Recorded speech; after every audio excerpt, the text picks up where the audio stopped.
Hello, folks, and welcome back to High Fever, your Indiana Fever basketball podcast. I am your host, Josh Barcenas, and welcome to the end of season awards pod. This one's going to be a big one, guys. I'm going to discuss all of the WNBA end of season awards, including, of course, Rookie of the Year that our very own Aliyah Boston has won. This is going to be a big one, and so this is how it's going to go. I am going to talk about Rookie of the Year first, then we're going to do all rookie team, and then I'll discuss all of the other awards. And at the end of that, I'm going to do a little piece on the WNBA Finals because that is set between the Las Vegas Aces and the New York Liberty, kind of what everybody expected, but I'm going to discuss that, give my pick on that.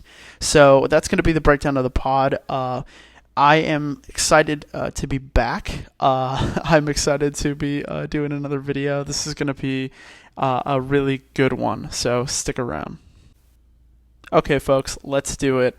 Aliyah Boston has won a unanimous Rookie of the Year from first overall pick.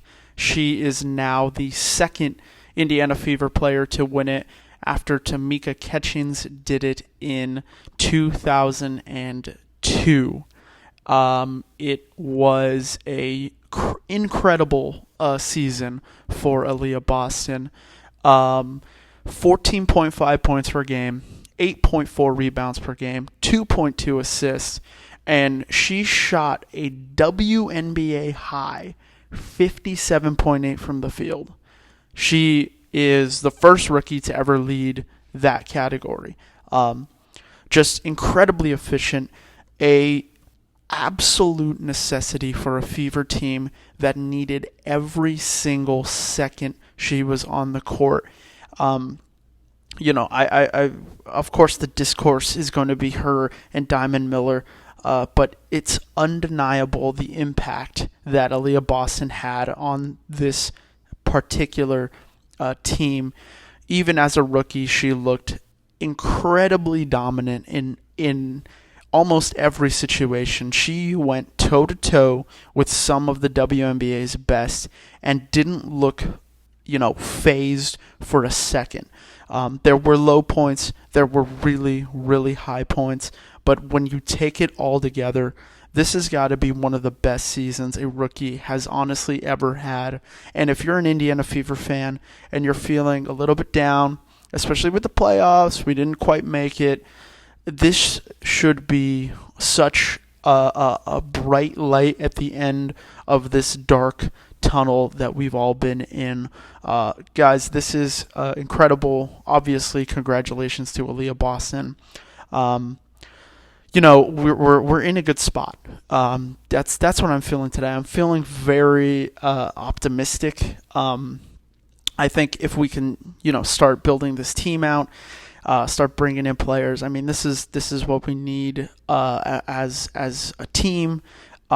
This is only going to. I don't even think Aliyah Boston has reached her ceiling, if we can be honest. I think we've seen a lot. She's working on a mid-range game, right? A pull-up game. We've seen that in play, especially the second half of the season. She's only going to get more dominant in at the rim. I think she is going to work on her speed. She's been kind of figuring out how to speed up her game a little bit. That I've noticed for sure. And I think an important thing is she is going to start to kind of be more of a point center. This is not an exact comparison, but I think of Aliyah Boston a lot like Jokic because Aliyah Boston can distribute the rock.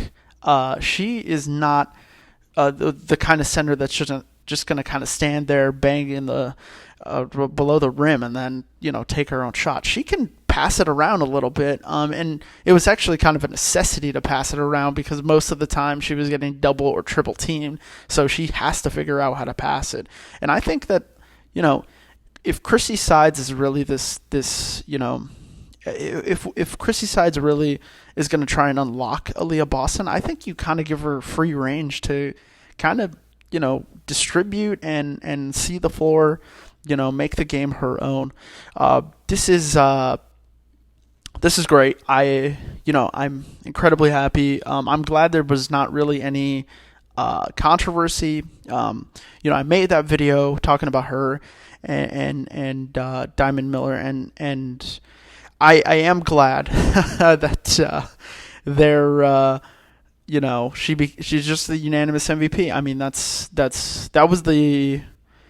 was it all along. I'm glad that they finally were able to come to that conclusion.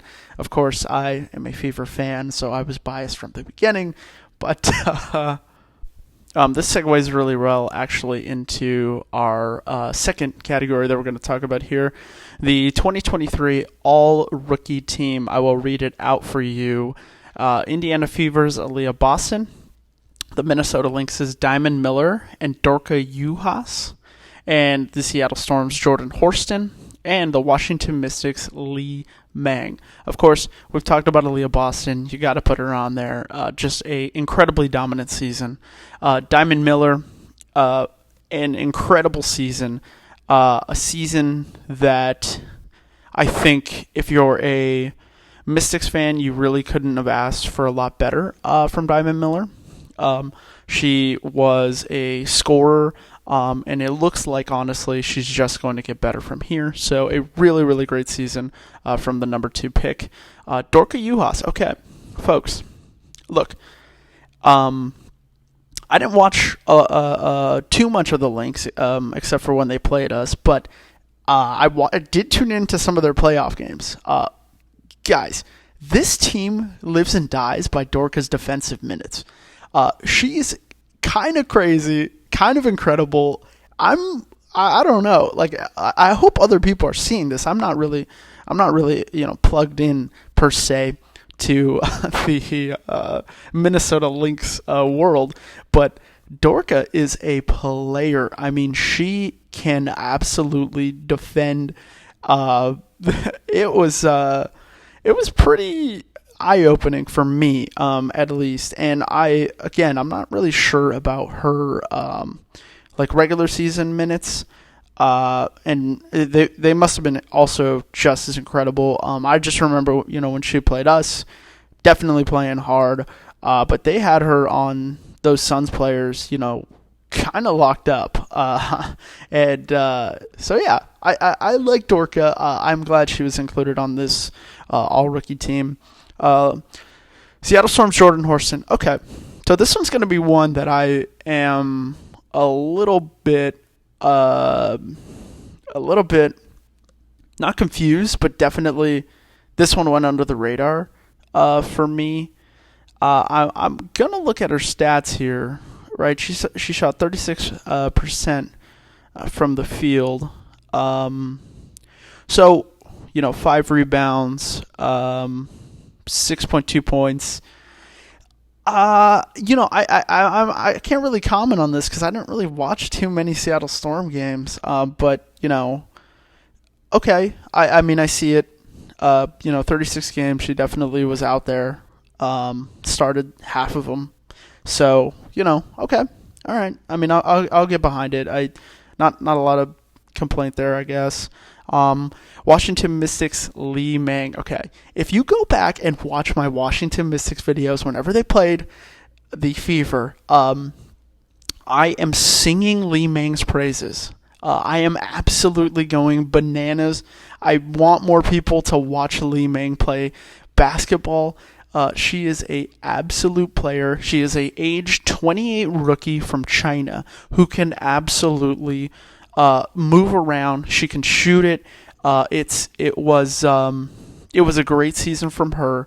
I am so glad that she's getting some national recognition. I don't know. I feel like I'm going crazy because I'm seeing somebody who could develop, I think, into one of the best shooters in the league. Li Meng absolutely deserves to be on this team. This was a great thing to put her on this team. Okay. We'll talk about snubs. We'll talk about the elephant in the room, I guess. Our very own Grace Berger is not in the all-rookie team. Grace Berger played a lot of minutes. Okay.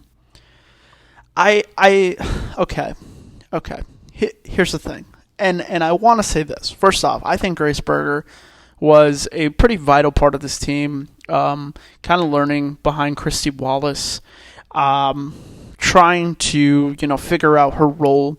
I think was a big part of her season this time around. Okay. I feel like I'm going crazy. I do feel like I'm going crazy. I like Grace Berger, but I'm not sure that I'm not sure that she was good enough. There were games, and I called it out every single time. There were games where she kind of didn't do much, or was actually pretty bad. And look, I know you don't have to be a perfect player to end up on this list, but I do feel like you are probably going to have to be I'm going to have to see some improvement from Grace Berger. Again, I think she's an important part of this team, and I think she's probably on the Indiana Fever for quite some time. But I do need to see it a little bit more before I really start to believe. And, again, I think no disrespect to Grace Berger. She is a really good player, really solid player. There's no, she's a very hard worker. She's always hustling. That is what I've seen from her. And so, yeah, I do need to see it a little bit more. Do a little experiment with yourself. Okay. You have Grace Berger, and you have these 5 players. Okay. Regardless of position, if you say, okay, I have Grace Berger, I am going to replace Grace Berger. You have the opportunity to replace Grace Berger with one of these players, right? To make that team, that all rookie team, better. Is it Jordan Horston? Is it Li Meng? It's certainly not Aliyah Boston or Diamond Miller, right? And Dorka, we've already established, is a absolute defensive monster. So I am not sure in just the grand scheme that it's, it doesn't seem to me like there was any mistakes made here. And again, I really do think that Grace Berger is going to be a really good player and a really important player for this team. But I think they got this list right. But it is subjective, and I don't know what you think, but I'd love to hear it. Okay, we're gonna start now with the big one. We are gonna start with Breanna Stewart of the New York Liberty winning the MVP for the 2023 season. Alyssa Thomas came in second, and Asia Wilson third in total points. We'll talk about the points. I do want to point out that somebody gave Aliyah Boston a 5th place vote, so she is on this little voting breakdown thing that I'm looking at. So that's pretty cool. In any case, okay, here we go. MVP, Breanna Stewart. It was a 3-woman race for a lot of the season. I think Alyssa Thomas was kind of flying under the radar, but really kind of made her presence known right at the end of the season. Asia Wilson was just great, and so was Breanna Stewart. Okay, I'm not going to give you all the advanced statistics, the per 48, and when Breanna Stewart stepped on the floor, 34 angels were singing in heaven. You know what I mean? I'm not going to break that down and tell you that the air, the air in Las Vegas is 4 degrees warmer, so the ball shoots better. That's not me. I'm just going to give you what I saw. All 3 of them really deserve to win it, and I think there was like some narrative that like, okay, we can't really give it to A'ja Wilson again. I feel like that was just kind of floating around. Like, okay, she's already won it. Let's give somebody else a chance. And like, I think Alyssa Thomas got a lot of, I wouldn't call it sympathy, but it was definitely like, oh, she, a really small market and, a hard worker. And so, she got a lot of points there, and that was fine. And look, Brianna Stewart, played her ass off. I mean, you can't really deny that. And so I don't think there was a bad option here. It was the closest in total points that it's ever been, and I think it should have been like that. So we'll talk real quickly about how this like voting system like breaks down. So like Brianna Stewart didn't get the most first, second, or third place votes. She didn't get any of those, but totally she got the most. Like Alyssa Thomas got the most first place votes. A'ja Wilson got the most second place votes. So, I mean, I guess, this voting system is a little weird, but, it does that take away, that Brianna Stewart is winning this MVP? No, of course not. But, I don't know. I feel like as fans of this league, we're always going to nitpick something, and it's of every league, it's of every sport too. But I am happy to see Brianna Stewart win it.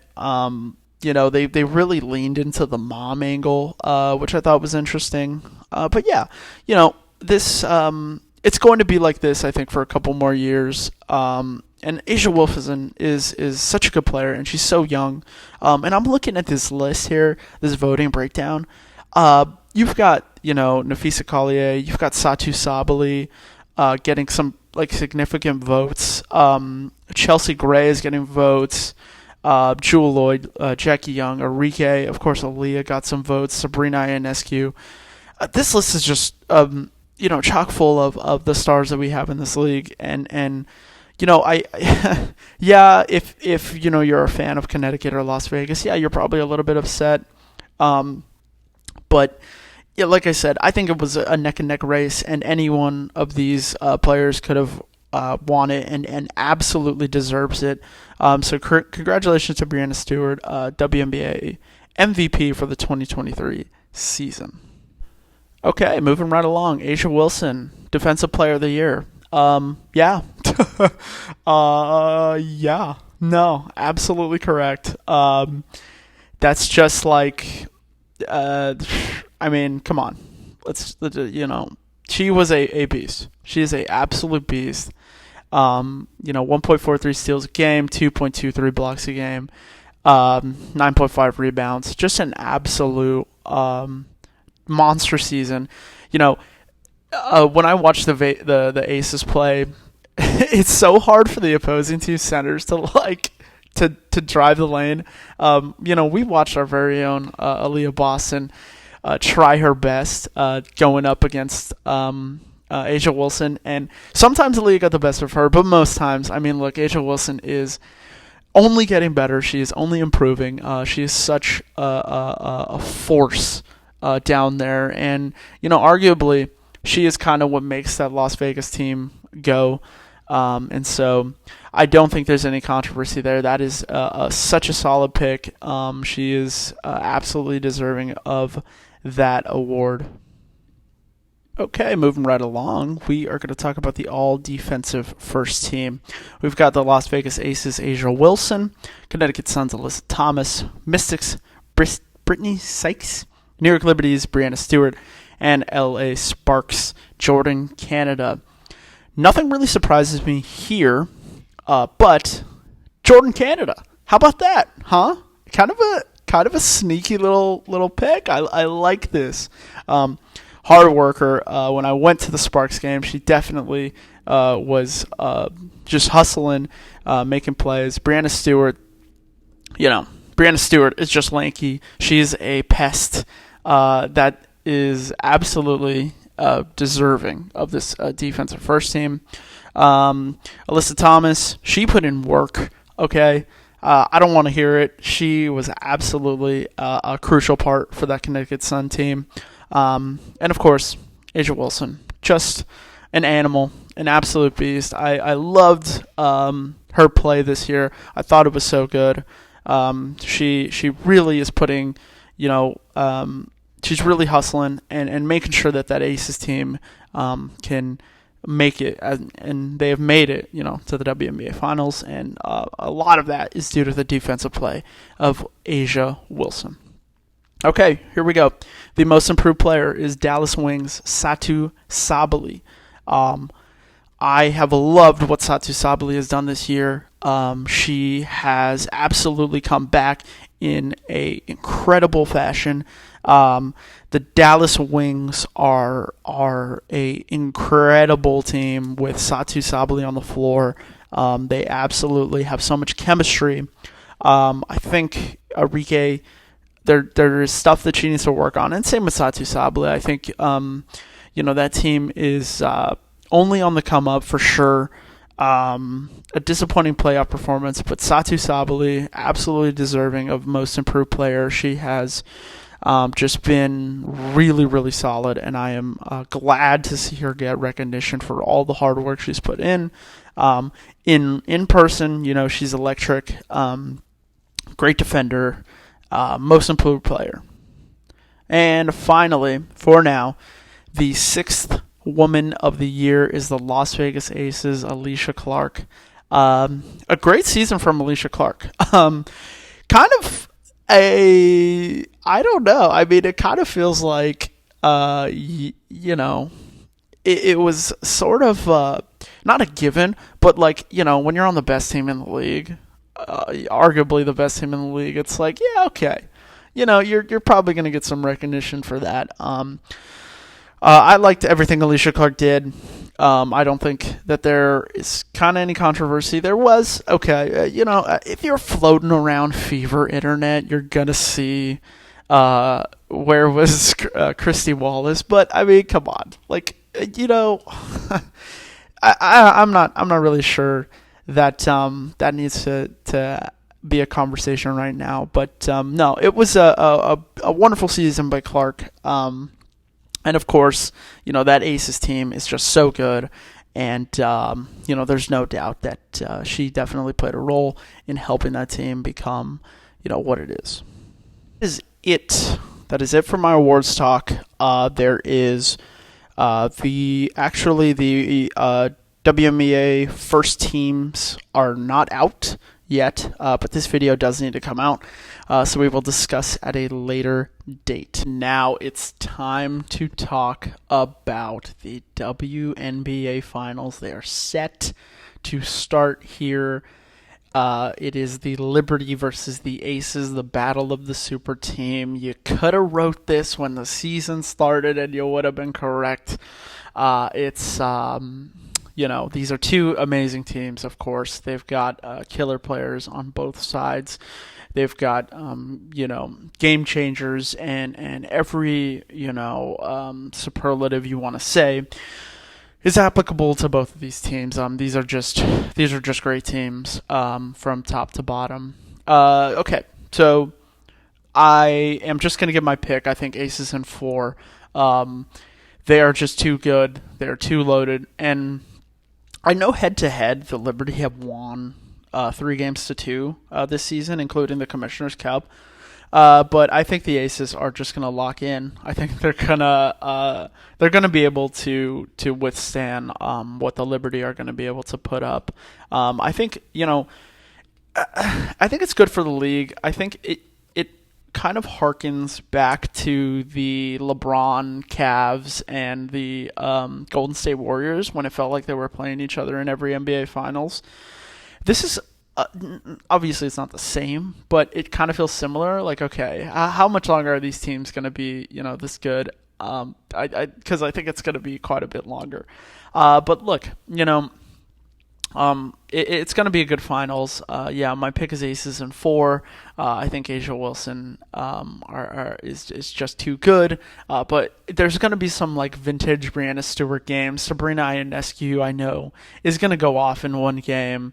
Kelsey Plum is going to look just absolutely disgusting in one of these games. And so that's why I'm saying in 4.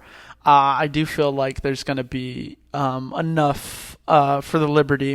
And I would have said in 5, but I think that the Aces have enough to hold off the Liberty for just a little bit. So my pick is Aces in 4. I'm super excited.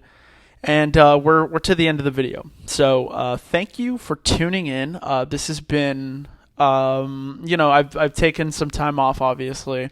And this is going to be my video for the month of October, barring any insane WNBA news. Thank you so much for watching. I am so happy that Aliyah Boston has won the Rookie of the Year. This is something I've been looking forward to. This date when they were going to announce it. So again, thank you guys so much, and I will see you in the next one.